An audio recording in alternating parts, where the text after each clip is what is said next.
بسم اللہ الرحمن الرحیم اعوذ باللہ من الشیطان اللعین الرجیم بسم اللہ الرحمن الرحیم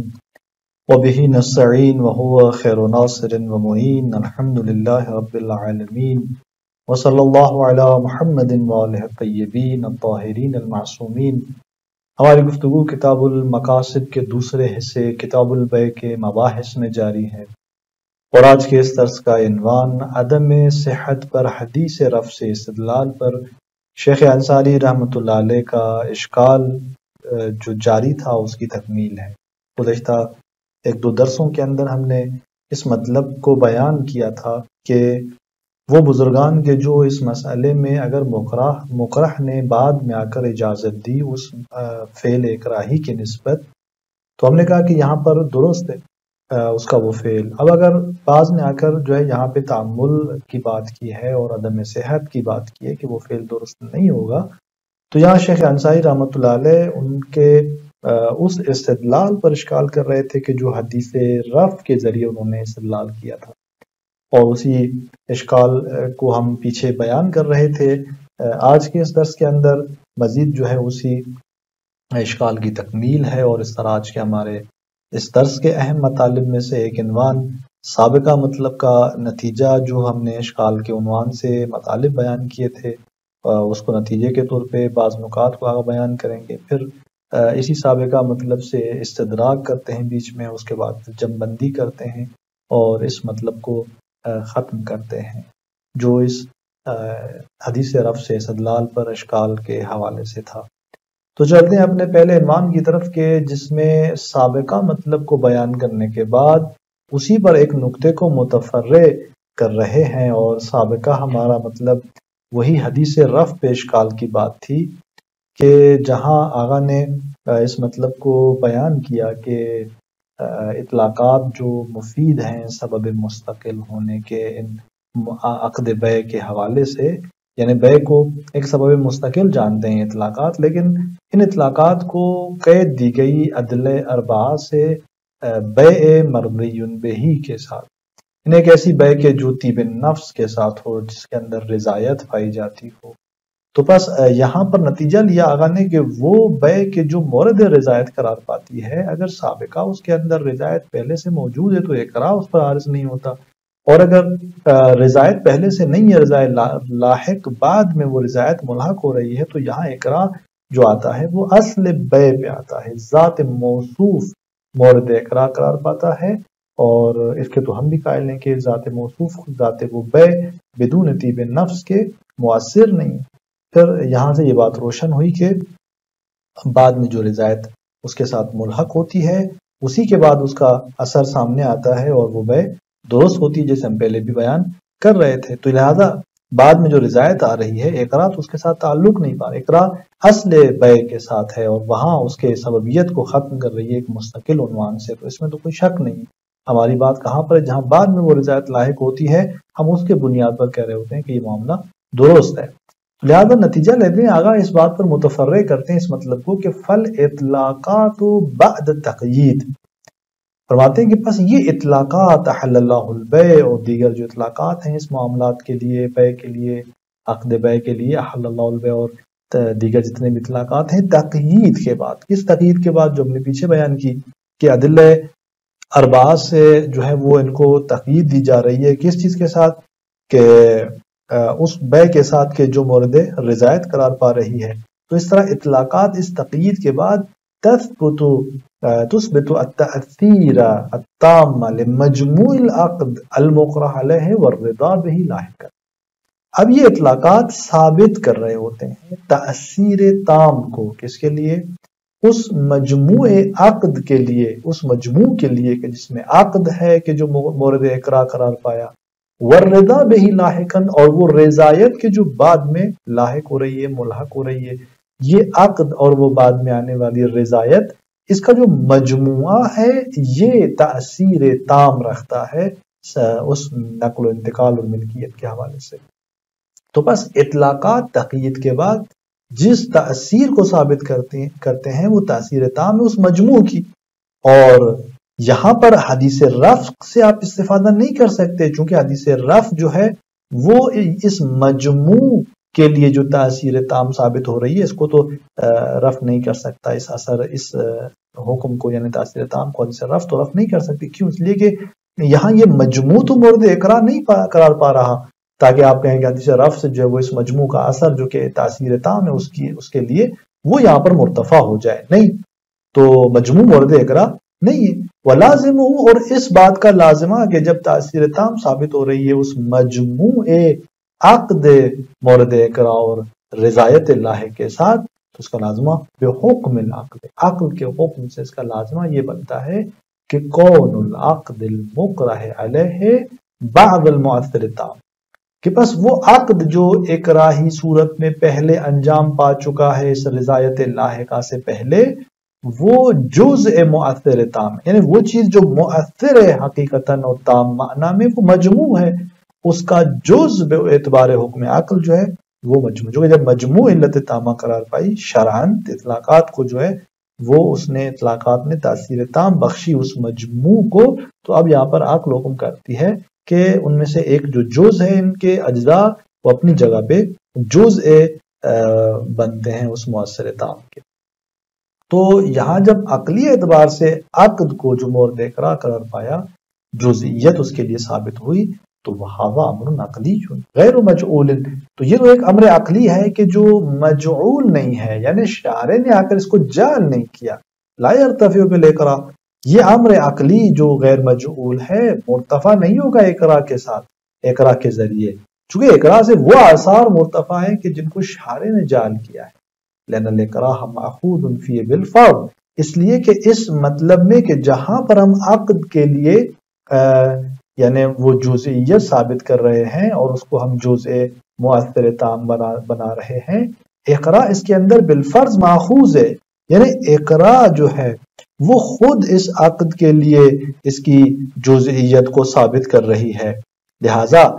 جہاں خود اقراء موضوع بن رہی ہو اس عقد کے اس اثر کے لیے، تو وہاں کیسے خود اقراء سے آپ اس اثر کو جو ہے وہ ختم کر سکتے ہیں. تو یہاں یہ بات نتیجہ تھی متفرد تھی سابقہ مطلب پر، اور یہاں تک جو ہے یہ بات روشن ہوئی کہ حدیث رفع سے آپ استدلال نہیں کر سکتے اس مطلب پر کہ آپ عقد کے اس جزئیت کو، اس کے جزء اثر ہونے کو آپ کیا کر دیں، مرتفع جانیں اور ختم کر.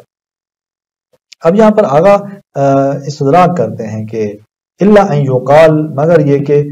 کہا جائے یہاں پر، یعنی پھر دوبارہ اس ثانین کے ذریعے جو اشکال کیا آگا نے اس میں ایک مناقشہ ممکن ہے کوئی آ کر کرے، تبھی استدراک کر رہے ہیں اس مطلب کو کہ ان ادلۃ الاقراء کما ترفع السببیہ المستقلہ التي افادها اطلاقات قبل تقیید. فرماتے ہیں کہ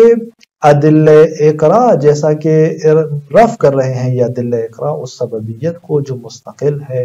کہ جس سببیت کا افادہ کیا ہے اطلاقات نے تقیید سے پہلے،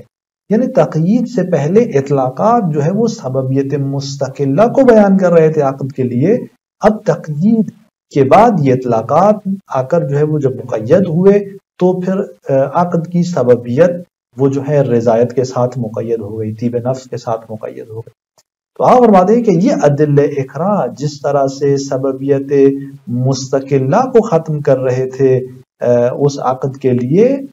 تقیید سے پہلے جو اطلاقات وہ سببیت مستقلہ ایجاد کر رہا تھا، فرماتے ہیں کہ یہی ادلہ اقراء ترفع مطلق الاثر، مطلق اثر کو کیا کر رہے ہیں، رفع کر رہی ہیں، عن العقد المقرع علیہ. ادلہ اقراء مطلق اثر کو رفع کر رہی ہیں اس عقد سے کہ جو مورد اقراء قرار پا رہا ہے. یعنی حتیٰ دوسرے الفاظ میں جب یہ ادلہ اقراء مطلق اثر کو رفع کر رہی ہیں تو اس کا مطلب یہ ہوا کہ سببیت ناقصہ بھی نہیں ہے یہاں پر کہ آپ آ کر کہیں کہ عقد جو ہے وہ جزء مؤثر تام ہے، کیونکہ لأن التأثیر الناقص ایضا استفید من الاطلاقات، کیونکہ یہ جو تاثیر ناقص ہے، یہ جو اثر ناقص ہے، جزئی اثر ہے، جزء الاثر ہونا، عقد کا ایک اثر سببیت ناقص رکھنا، یہ بھی تو استفادہ ہوئی ہے ان اطلاقات سے بعد تقیید یا بالرضا، کہ جب اطلاقات مقید ہوئے رضایت سے، طیب نفس سے، العام من اللاحق، وہ رضا کے جو عام ہے لاحق کو، یعنی اطلاقات کو عدل اربعہ نے آ کر مقید کر دیا رضایت اور طیب نفس کے ساتھ. اب یہ رضایت بطور عام قید بن رہی ہے ان اطلاقات کے لیے کہ چاہے وہ سابقہ ہو چاہے وہ رضایت لاحقہ ہو. تو اس صورت میں حتیٰ وہ رضایت کے جو لاحق آ رہی ہے وہاں پر بھی عقد جو ہے وہ سببیت نہیں رکھتا، وہاں پر بھی مطلق سبب جب مرتفع ہوا تو بس جزئیت بھی یہاں پر نہیں رہتی. اب یہاں پر آپ فرماتے ہیں کہ اس کے اندر پھر رضایت کے ناقلہ اور کاشفہ ہونے میں کوئی فرق نہیں ہے. وہاں لا یفرق فیہ ایضا بین جعل الرضا ناقلا او کاشفا، فرماتے ہیں کہ اس کے اندر فرق نہیں کرتا نیز کہ وہ رضا جو ہے وہ ناقل ہو یا کاشف ہو. البتہ یہاں پر اس عبارت کو بعض نے پلٹایا ہے اس بات کی طرف کہ جس طرح ہم نے پہلے بھی اولن کے ذریعے جو آغا نے جواب دیا تھا وہاں پر بھی یہی کہا تھا کہ رضایت ناقلہ ہو چاہے کاشفہ ہو فرق نہیں کرتا اور آپ حدیث رفع سے استدلال نہیں کر سکتے. تو بعض نے اس عبارت کو پلٹایا ہے اصل آغا کے اس جواب کی طرف کہ آغا نے جب جواب دیا اس حدیث رفع کا اور حدیث رفع پر جب اشکال کیا شیخ انصاری نے تو اب اس ثانین سے اس کو بعض نے عبارت کو مرتبط جانا ہے کہ ثانین کا جو جواب ہے اس ثانین کا جواب بھی اولن کی طرح ہے. ایزن یہ بتا رہا ہے کہ لا یفرق فی ایزن، کہ یہاں پر بھی کہ آپ حدیث رفع سے استدلال نہیں کر سکتے اور یہاں پر عقد جو ہے وہ جزء سبب ہے، فرق نہیں کرتا کہ رضایت ناقلہ ہو یا کاشفہ ہو. لیکن بعض نے یہاں پر اس کو سابقہ اس استدراک سے وابستہ جانا ہے کہ جب ہم نے کہا کہ عقد سبب ناقص بھی نہیں رکھتا تو یہاں فرق نہیں کرتا کہ رضایت ناقلہ ہو چاہے کاشفہ ہو. دونوں صورتوں میں یہ دوسرے افراد کہتے ہیں کہ یعنی وہ مطلق اثر جو ہے وہ کیا ہے مرتفع ہے، پھر چاہے سببیت ناقصہ رکھیں آپ ذہن میں یا تامہ، دونوں مرتفع ہوتی ہیں، رضایت کو آپ جو بھی قرار دیں. کیوں؟ اس لیے کہ اذ علی الاول یکون تمام المؤثر نفسہ، اس لیے کہ پہلی اس صورت میں تمام مؤثر جو ہے یعنی کیوں فرماتے ہیں؟ اس لیے کہ اذ علی الاول یکون تمام المؤثر نفسہ، فرماتے ہیں کہ تمام مؤثر جو ہے یعنی جو ملکیت کے نسبت سببیت جس کو حاصل ہے وہ خود رضا ہے. یعنی اگر آپ رضایت کو ناقلہ جانتے ہیں تو اس سے پہلے تو ملکیت حادث نہیں ہو رہی، کوئی الزام نہیں آ رہا، اور اس کے بعد جو ہے وہ ملکیت جو ہے وہ تحقق پاتی ہے اور بس تمام مؤثر کیا ہے خود رضا ہے. وعلی الثانی، اور دوسرے مورد میں یکون الامر المنتفع منہ العارض للعقد وهو تعقبہ للرضا، دوسرے مورد میں جہاں آپ رضایت کو کاشفہ جانتے ہیں تو وہاں پر یکون یعنی وہ تمام مؤثر کیا ہے وہ چیز ہے کہ جو اس سے انتزاع ہو رہی ہے اور عارض ہو رہی ہے اس عقد پر، وہ کیا ہے وہ تعقبہ للرضا. فرماتے ہیں کہ وہ اس کا عقد کا رضا کے پیچھے جو ہے آنا، یعنی وہ جو رضایت لاحق ہو رہی ہے اور اس کا جو ہے متعاقب ہونا اس رضا کے. تو یہ آپ فرماتے ہیں کہ کاشفہ کی صورت میں بھی درواقع وہ چیز جو یہاں پر مؤثر بن رہی ہے وہ یہ اس کا عقد کا یعنی پیچھے آنا اس رضا کے، یہ جو ہے یہاں پر مؤثر ہو رہا ہے. اور ان دونوں صورتوں میں جو ہے وہ اس عبارت کے مطابق فرماتے ہیں کہ فرق نہیں کرتا کہ مطلق اثر مرتفع ہے. جب مطلق اثر مرتفع ہے تو ناقلہ جانیں گے تب بھی تمام اثر مؤثر جو ہے وہی رضا ہے جو بعد میں ہے، اور پہلے جو عقد کو کوئی حیثیت حاصل نہیں ہے. اور اگر آپ جو ہے وہ مثلا اس کو کاشفہ جانتے ہیں تو یہاں پر بھی آپ فرماتے ہیں کہ جو چیز مؤثر ہے تمام معنی میں وہ انتزاعی چیز ہے، اور وہ اس عقد کا یعنی اس رضا کے پیچھے آنا اور اس کا یعنی اس عقد کے پیچھے جو اس رضا کا حاصل ہونا، وہ تعقبہ للرضا یعنی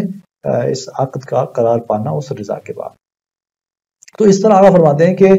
بعض نے جو ھذا لا یفرق ایضا کا معنی کیا وہ اس طرح سے کیا ہے کہ پہلے اولن کی طرح یہاں پر بھی در واقع شیخ انصاری یہ کہنا چاہتے ہیں کہ فرق نہیں ہے ہمارے اس اشکال میں جو ہم اشکال کر رہے ہیں حدیث رفع کے استدلال پر کہ رضایت کو آپ جو بھی قرار دیں. فرماتے ہیں کہ رضایت سے پہلے کوئی الزام نہیں آ رہا اس مکرہ پر کہ آپ اس کو رفع کریں حدیث رفع کے ذریعے. اور بعض نے اس کا معنی جو ہے وہ اس طرح سے کیا کہ اس کو استدراک سے مرتبط جانا، کہ اس استدراک سے مرتبط جانتے ہوئے جب کہا کہ حدیث رفع دلالت کر رہی ہے اس بات پر کہ مطلق اثر مرتفع ہے تو یہاں فرق نہیں کرتا کہ وہ رضایت ناقلہ ہو یا کاشفہ ہو، چونکہ ناقلہ کی صورت میں وہ تمام مؤثر خود جو ہے وہ رضا ہے کہ جو جس کے بعد جو ہے وہ اثر مترتب ہو رہا ہے، اور اس سے پہلے عقد کو کوئی حیثیت نہیں ہے. اور اگر کاشفہ بھی آپ جانیں تو بھی یہاں پر عقد کو کوئی حیثیت بے تنہائی نہیں ہے، بلکہ امر انتزاعی ہے کہ جو اس عقد کا رضا کے بعد میں واقع ہونا، تو یہ تعاقب عقد للرضا یہ جو ہے یہاں پر تمام مؤثر قرار پاتا ہے. تو بہرحال یہ کہتے ہیں کہ یہاں پر بقول جو ہے وہ آغا شیخ انصاری کے کہ حدیث رفع سے آپ اشکال کریں اس مطلب پر کہ یہ مکرہ کا فعل درست نہیں ہے، فرماتے ہیں کہ نہیں، یہ درست نہیں ہے. وکئی فقان بہرحال جو بھی ہو، فرماتے ہیں کہ فضات العقد المکرہ علیہ ما قطع النظر عن الرضا او تعقبہ لہ لا يترتب علیہ الا کونہ جزء المؤثر التام. فرماتے ہیں کہ ذات عقد کو آپ دیکھیں کہ جو مورد اقرار قرار پایا ہے، اس سے قطع نظر کہ وہ جو رضا ہے اس سے قطع نظر، اور خود اس عقد کا رضا کے پیچھے آنا اس سے قطع نظر، فرماتے ہیں کہ خود اس ذات عقد پر لا یترتب علیہ کوئی چیز مترتب نہیں ہوتی مگر یہ کہ وہ جزء مؤثر تام ہے. آغا یہاں سے درواقع اس اپنے جواب کی طرف پلٹ رہے ہیں، اور اس عبارت سے وقع فقان کے بعد اسی سے بات روشن ہوتی ہے کہ وہاں لا یفرق فی ایذن کا تعلق بھی درواقع جو ایذن بھی عبارت کے اندر موجود ہے، کلمہ قرینہ ہے اس بات پر کہ اس عبارت کا تعلق بھی اصل آغا کے اس حدیث رفع پر اشکال سے وابستہ ہے کہ جس طرح ہم نے اولن کا اشکال کیا ایسے ہی ثانین کا اشکال کہ اس کے اندر بھی ہمارے ثانین کے اشکال میں بھی فرق نہیں کرتا رضا ناقل ہو یا کاشف ہو. اور اس صورت میں آپ فرماتے ہیں کہ ذات عقد جو ہے، چاہے آپ کیف کان رضا کو ناقلہ جانے یا کاشفہ جانے، ذات عقد جو مورد اقرا ہے، رضا یا اس عقد کے رضا کی نسبت متعاقب ہونے سے قطع نظر جو ہے اس پر کچھ مترتب نہیں ہے مگر یہ کہ یہ جزء مؤثر تام ہے. مؤثر تام وہی مجموع ہے اور یہ جزء ہے. وہاں امر عقلی، اور اس کا جزء مؤثر قرار پانا ایک امر عقلی ہے، قہری ہے. یحصل له بعد حکم الشارع، یہ اس کے لیے حاصل ہو رہا ہے حکم شارع کے بعد. بکون المؤثر التام هو المجموع منه، فرماتے ہیں کہ یعنی شارع کے اس حکم کے بعد کہ جو انہوں نے کہا شارع نے کہ مؤثر تام یہاں پر مجموع ہے اس عقد و من الرضا، رضا کا. یہ جو شارع کا حکم تھا اس کے بعد ایک امر عقلی قہری حاصل ہو رہا ہے اسے، اور وہ اس کا جو ہے جز قرار پانا. او وصف تعقب ہی لہو، یا فرماتے ہیں کہ وہ مجموع اس عقد کا اور ساتھ میں یہ وصف یعنی تعقب ہی اس رضا کا پیچھے آنا لہو اس عقد کے لیے. فرماتے ہیں کہ مؤثر تام یہ مجموع ہے شارع کے حکم کے بعد، پھر یہ جز ہونا اس کا عقد کا یہ ایک امر عقلی ہے. اور اس کے بعد فرماتے ہیں فتعمل، آپ اس کے اندر تعمل کریں، غور و فکر کریں کہ بعض مؤرخین فرماتے ہیں کہ یہ شاید اشارہ اس بات کی طرف کہ اگرچہ جزء العلت ہے یہاں پہ عقد اور یہ اثر عقلی ہے، مجعول نہیں ہے، بالاصالہ مجعول شارع کی جانب سے، لیکن بالطب تو مجعول ہے. چونکہ شارع نے جب کل کو مجموع کو جعل کیا اور مؤثر تام قرار دیا تو یہاں پر بالطب اس عقد کو جو ہے وہ جز قرار دیا، جزئیت کو ثابت کیا اس کے لیے درواقع بالطب. تو بس یہ بالطب جزئیت کا شارع کی طرف سے ثابت ہونا ہی کافی ہے اس بات کے لیے کہ حدیث رفع آ کر اسے کیا کر دے، مرتفع کر دے. دوبارہ فتح عمل سے پھر دوبارہ اس ثانین کے ذریعے جو اشکال ہو رہا تھا اس کو مورد خدشہ قرار دیا گیا، اور وہی جو پہلا اشکال تھا وہ حدیث رفع کے اس استدلال پر وارد ہے ابھی بھی، اور وہ اشکال مترتب ہے اس پر. لہٰذا اس پہلے اشکال کو بھی اگر نظر میں رکھا جائے تو بات واضح ہو جاتی ہے کہ حدیث رفع سے استدلال نہیں کیا جا سکتا اس بات پر کہ مکرہ کا وہ فعل اس کی بعد میں رضایت دینے کے بعد بھی صحیح نہ ہو، بلکہ طبق مشہور وہ اس کا فعل جو ہے اگر وہ رضایت اس کی ملحق ہو جاتی ہے تو وہ کیا ہے، درست ہے. انشاءاللہ یہاں پر ایک مطلب باقی رہ جاتا ہے اس رضایت کے کاشفہ اور ناقلہ کے حوالے سے کہ جس کو اگلے درس میں ہم بیان کرتے ہیں. السلام علیکم ورحمۃ اللہ وبرکاتہ.